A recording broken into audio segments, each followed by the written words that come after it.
ಆಕಾಶವಾಣಿ ರಾಷ್ಟ್ರೀಯ ಬಾಹ್ಯಾಕಾಶ ದಿನದ ಅಂಗವಾಗಿ ವಿಶೇಷ ಕಾರ್ಯಕ್ರಮ ಬಾಹ್ಯಾಕಾಶ ವಿಸ್ಮಯ.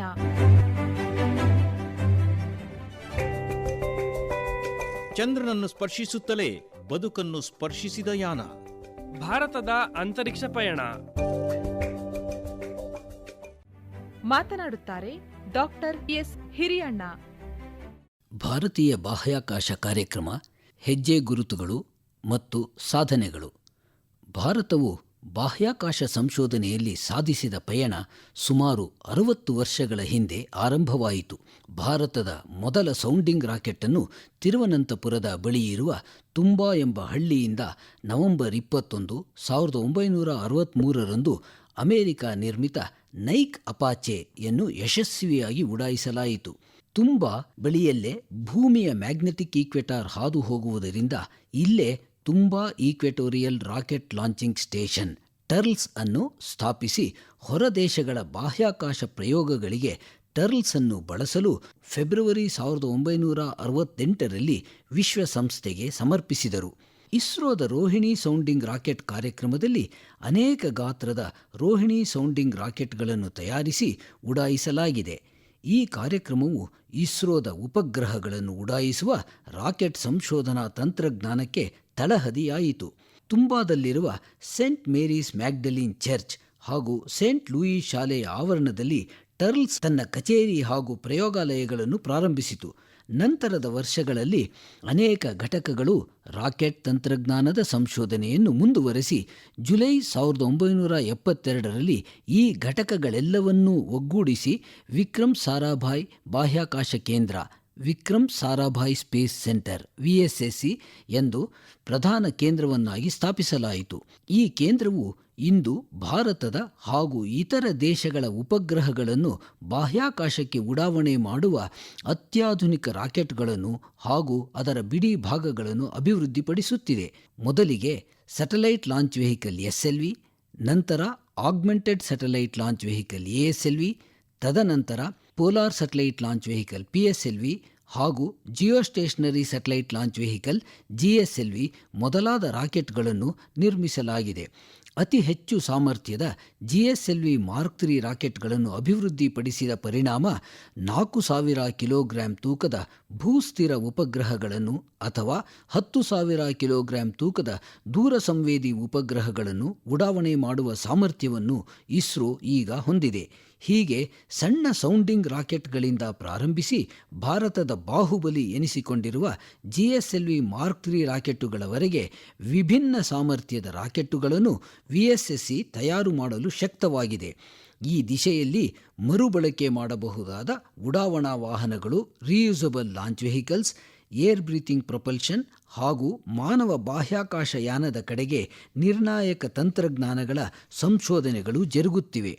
ರಾಕೆಟ್ಗಳ ಸಂಶೋಧನೆಯು ಜೊತೆಗೆ ಸ್ವದೇಶದಲ್ಲಿಯೇ ಉಪಗ್ರಹಗಳನ್ನು ಅಭಿವೃದ್ಧಿಪಡಿಸಬೇಕೆಂಬ ಯೋಜನೆಯಿಂದ 1969ರಲ್ಲಿ ತಿರುವನಂತಪುರದಲ್ಲಿ ಸ್ಯಾಟಲೈಟ್ ಸಿಸ್ಟಮ್ಸ್ ಡಿವಿಷನ್ ಎಂಬ ವಿಭಾಗವು ಪ್ರಾರಂಭವಾಗಿ ಈಗ UR ರಾವ್ ಉಪಗ್ರಹ ಕೇಂದ್ರ, UR ರಾವ್ ಸ್ಯಾಟಲೈಟ್ ಸೆಂಟರ್ ಬೃಹದಾಕಾರದಲ್ಲಿ ಬೆಳೆದು ಅತ್ಯಾಧುನಿಕ ಉಪಗ್ರಹಗಳನ್ನು ತಯಾರು ಮಾಡುವ ಬೃಹತ್ ಸಂಸ್ಥೆಯಾಗಿದೆ.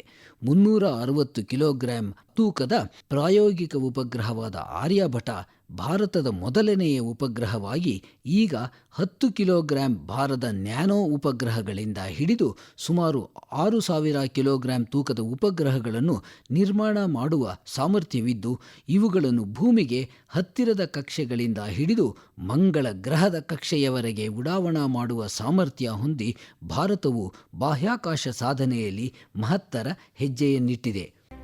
ಇಸ್ರೋ ಉಪಗ್ರಹ ಕೇಂದ್ರವಾದ UR ರಾವ್ ಉಪಗ್ರಹ ಕೇಂದ್ರದ ಕೆಲವು ಕುತೂಹಲಕಾರಿಯಾದ ಉಪಗ್ರಹಗಳ ಬಗ್ಗೆ ತಿಳಿಯೋಣ. 2008ರಲ್ಲಿ ಚಂದ್ರಯಾನ 1 ಚಂದ್ರನತ್ತ ಕಳುಹಿಸಿ ಚಂದ್ರನ ಮೇಲ್ಮೈಯಲ್ಲಿ ಜಲಾಂಶವನ್ನು ಪತ್ತೆ ಹಚ್ಚುವುದರಲ್ಲಿ ಇಸ್ರೋ ಯಶಸ್ವಿಯಾಗಿದೆ. ಹಾಗೆಯೇ 2013ರಲ್ಲಿ ಮಂಗಳಯಾನವನ್ನು ಉಡಾಯಿಸಿ ಮಂಗಳ ಗ್ರಹದ ಪರಿಕ್ರಮಣವನ್ನು ಯಶಸ್ವಿಯಾಗಿ ನಡೆಸಿ ಮೊದಲ ಏಷ್ಯನ್ ಉಪಗ್ರಹವಾಗಿ ಹಾಗೂ ಮೊದಲ ಪ್ರಯತ್ನದಲ್ಲೇ ಮಂಗಳಯಾನವನ್ನು ಯಶಸ್ವಿಯಾಗಿ ಚಲಾಯಿಸಿದ ಭಾರತ ಮೊದಲ ದೇಶವಾಗಿದೆ.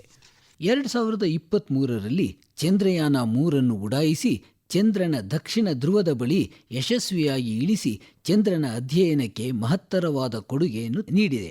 ಭಾರತ ವಿಭಿನ್ನ ಉಪಗ್ರಹಗಳಿಂದ ದೊರೆಯುವ ಮಾಹಿತಿಯಿಂದ ಕೃಷಿ, ಮೀನುಗಾರಿಕೆ, ಕುಡಿಯುವ ನೀರು, ಬರಡು ಭೂಮಿಯ ನಿರ್ವಹಣೆ, ನದಿ ನೀರಾವರಿ ಪ್ರದೇಶಗಳ ನಿರ್ವಹಣೆ, ಅರಣ್ಯ ಹಾಗೂ ವಾತಾವರಣ ಸಂರಕ್ಷಣೆ, ಭೂಗರ್ಭದ ಅಧ್ಯಯನ, ಆಡಳಿತ, ನಗರಾಭಿವೃದ್ಧಿ, ಗ್ರಾಮೀಣಾಭಿವೃದ್ಧಿ, ಶೋಧ ಮತ್ತು ಸಂರಕ್ಷಣೆ, ಪ್ರಕೃತಿ ವಿಕೋಪ ಸನ್ನಿವೇಶಗಳ ನಿರ್ವಹಣೆ, ಟೆಲಿಮೆಡಿಸಿನ್, ಟೆಲಿ ಎಜುಕೇಷನ್, ಟೆಲಿವಿಷನ್, ದೂರವಾಣಿ, ರೇಡಿಯೋ, ಬ್ಯಾಂಕ್ ವಹಿವಾಟು, ಜಾಗತಿಕ ಸಂಪರ್ಕ, ಭೂ ಸಾರಿಗೆ, ಜಲ ಸಾರಿಗೆ ಹಾಗೂ ವಿಮಾನಯಾನಗಳಿಗಾಗಿ ಪಥ ನಿರ್ದೇಶನ ಮೊದಲಾದ ವಿವಿಧ ಕ್ಷೇತ್ರಗಳಲ್ಲಿ ಭಾರತೀಯ ಜನಸಾಮಾನ್ಯರಿಗೆ ಮಾಹಿತಿ ಹಾಗೂ ಸೇವೆಗಳನ್ನು ನೀಡುತ್ತಿವೆ ಈ ನಮ್ಮ ಉಪಗ್ರಹಗಳು.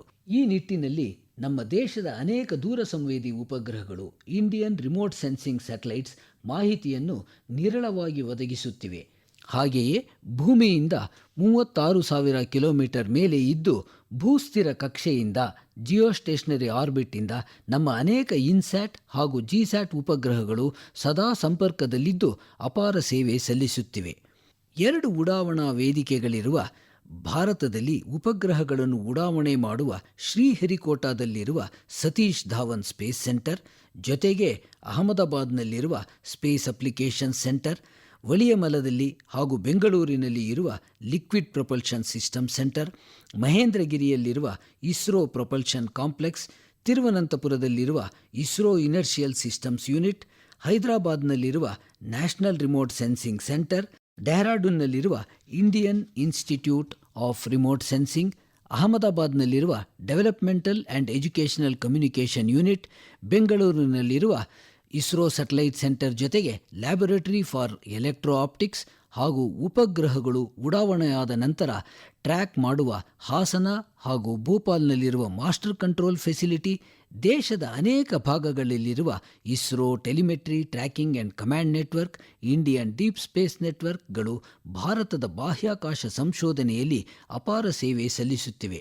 ಭಾರತದ ಬಾಹ್ಯಾಕಾಶ ಕಾರ್ಯಕ್ರಮಗಳ ಪಿತಾಮಹರೆನಿಸಿದ ಡಾಕ್ಟರ್ ವಿಕ್ರಮ್ ಸಾರಾಭಾಯಿಯವರ ಕನಸಾದ ಬಾಹ್ಯಾಕಾಶದ ಮೂಲಕ ಭಾರತದ ಆರ್ಥಿಕ, ವೈಜ್ಞಾನಿಕ ಮತ್ತು ತಾಂತ್ರಿಕ ಅಭಿವೃದ್ಧಿ ಹಾಗೂ ಸಾಮಾನ್ಯ ಜನರ ಸಮಸ್ಯೆಗಳನ್ನು ಪರಿಹರಿಸುವಲ್ಲಿ ಇಸ್ರೋ ಅರ್ಥಪೂರ್ಣ ಪಾತ್ರವನ್ನು ವಹಿಸಿ ಅವರ ಕನಸನ್ನು ನನಸಾಗಿಸಿದೆ. ಈ ಸಾಧನೆಗಳು ದೇಶದ ವೈಜ್ಞಾನಿಕ ಪ್ರಗತಿಯನ್ನು ತೋರಿಸುತ್ತವೆ. ಇಸ್ರೋ ನಮ್ಮ ದೇಶದ ಹೆಮ್ಮೆ. ಇದು ಭವಿಷ್ಯದಲ್ಲಿ ಇನ್ನೂ ಅನೇಕ ಯಶಸ್ಸುಗಳನ್ನು ಸಾಧಿಸುವಲ್ಲಿ ಸಂಶಯವೇ ಇಲ್ಲ. ಇದರ ಹೆಜ್ಜೆ ಗುರುತುಗಳಿಗೆ ಹಾಗೂ ಸಾಧನೆಗಳಿಗೆ ಅಂತ್ಯವೇ ಇಲ್ಲ. ಇಚ್ಛೆಯುಳ್ಳ ಶ್ರೋತೃಗಳು ಇಸ್ರೋ ಬಗ್ಗೆ ಇನ್ನೂ ಮಾಹಿತಿ ಬೇಕಿದ್ದಲ್ಲಿ ಇಸ್ರೋ ಜಾಲತಾಣದಲ್ಲಿ ಹಾಗೂ URSC ಜಾಲತಾಣದಲ್ಲಿ ಅನೇಕ ಕನ್ನಡ ಪುಸ್ತಕಗಳನ್ನು ಸಹ ಡೌನ್ಲೋಡ್ ಮಾಡಿಕೊಳ್ಳಬಹುದು. ಬಾಹ್ಯಾಕಾಶ ವಿಜ್ಞಾನ ಮತ್ತು ಬಾಹ್ಯಾಕಾಶ ತಂತ್ರಜ್ಞಾನದಲ್ಲಿ ಯುವಕರಿಗೆ ಉದ್ಯೋಗ ಅವಕಾಶಗಳು ಮತ್ತು ಇಸ್ರೋ ಒದಗಿಸುತ್ತಿರುವ ಅವಕಾಶಗಳು. ಬಾಹ್ಯಾಕಾಶ ವಿಜ್ಞಾನದಲ್ಲಿ ಮತ್ತು ತಂತ್ರಜ್ಞಾನದಲ್ಲಿ ಹೆಚ್ಚುತ್ತಿರುವ ಜನಪ್ರಿಯತೆಯು ಮಾಧ್ಯಮಗಳಲ್ಲಿ ಸ್ಪಷ್ಟವಾಗಿ ಕಂಡುಬರುತ್ತಿದೆ ಮತ್ತು ಬಾಹ್ಯಾಕಾಶಕ್ಕೆ ಸಂಬಂಧಿಸಿದ ಎಲ್ಲ ವಿಷಯಗಳ ಬಗ್ಗೆ ಯುವಕರ ಆಕರ್ಷಣೆ ಇತ್ತೀಚಿನ ವರ್ಷಗಳಲ್ಲಿ ನಾಸಾ ಮತ್ತು ಇಸ್ರೋಗಳ ಬಾಹ್ಯಾಕಾಶ ತಂತ್ರಜ್ಞಾನ ಮತ್ತು ಪರಿಶೋಧನಾ ಕಾರ್ಯಾಚರಣೆಗಳು ಹೆಚ್ಚುತ್ತಿರುವಾಗ ಪುಸ್ತಕಗಳು, ಚಲನಚಿತ್ರಗಳು ಮತ್ತು ರೇಡಿಯೋ ಹಾಗೂ ದೂರದರ್ಶನ ಕಾರ್ಯಕ್ರಮಗಳ ಸಂಖ್ಯೆ ರಾಷ್ಟ್ರೀಯ ಮತ್ತು ಅಂತಾರಾಷ್ಟ್ರೀಯವಾಗಿ ಹೆಚ್ಚಾಗಿದೆ. ಈ ಕ್ಷೇತ್ರವು ಕೇವಲ ರೋಮಾಂಚಕ ಉದ್ಯೋಗ ಮಾರ್ಗಗಳನ್ನು ಮಾತ್ರವಲ್ಲದೆ ಮಾನವ ಜಾತಿಯ ಭವಿಷ್ಯದ ಮೇಲೆ ಪರಿಣಾಮ ಬೀರುವ ಉಲ್ಲೇಖನೀಯ ಅನ್ವೇಷಣೆ ಮತ್ತು ನಾವೀನ್ಯತೆಗಳಲ್ಲಿ ತೊಡಗಿಸುವ ಅವಕಾಶವನ್ನು ನೀಡುತ್ತದೆ. ಇಲ್ಲಿ ಕೆಲಸ ಮಾಡಲು ಭೌತಶಾಸ್ತ್ರ, ಗಣಿತ ಮತ್ತು ಇಂಜಿನಿಯರಿಂಗ್ ಕ್ಷೇತ್ರಗಳಲ್ಲಿ ಪಕ್ಕಾ ಅಡಿಪಾಯವನ್ನು ಹೊಂದಿರಬೇಕು. ಹಲವೊಮ್ಮೆ ಉನ್ನತ ಪದವಿಗಳು ಮತ್ತು ವಿಶೇಷ ತರಬೇತಿಯನ್ನು ಬೇಡುತ್ತದೆ. ಇಸ್ರೋ ಕೇಂದ್ರಗಳು ದೇಶದ ಅನೇಕ ಕಡೆಗಳಲ್ಲಿ ಸ್ಥಾಪಿತವಾಗಿದೆ. ಇಲ್ಲಿ ತಾಂತ್ರಿಕ ಕೆಲಸಗಳೇ ಹೆಚ್ಚಾಗಿರುವುದರಿಂದ ಇಂಜಿನಿಯರಿಂಗ್ ಪದವೀಧರರಿಗೆ ಅವಕಾಶಗಳು ಜಾಸ್ತಿ. ಈ ಕ್ಷೇತ್ರದಲ್ಲಿ ಎಲ್ಲ ಇಂಜಿನಿಯರಿಂಗ್ ಬ್ರಾಂಚ್ಗಳ ಅವಶ್ಯಕತೆ ಇದೆ. Electronics, mechanical, electrical, computer science, information science, civil, chemical engineering ಇತ್ಯಾದಿ. ಸಾಮಾನ್ಯವಾಗಿ ವರ್ಷಕ್ಕೊಮ್ಮೆ ಒಂದು ಪ್ರವೇಶ ಪರೀಕ್ಷೆಯ ಮೂಲಕ ರೆಕ್ರೂಟ್ಮೆಂಟ್ ನಡೆಯುತ್ತದೆ.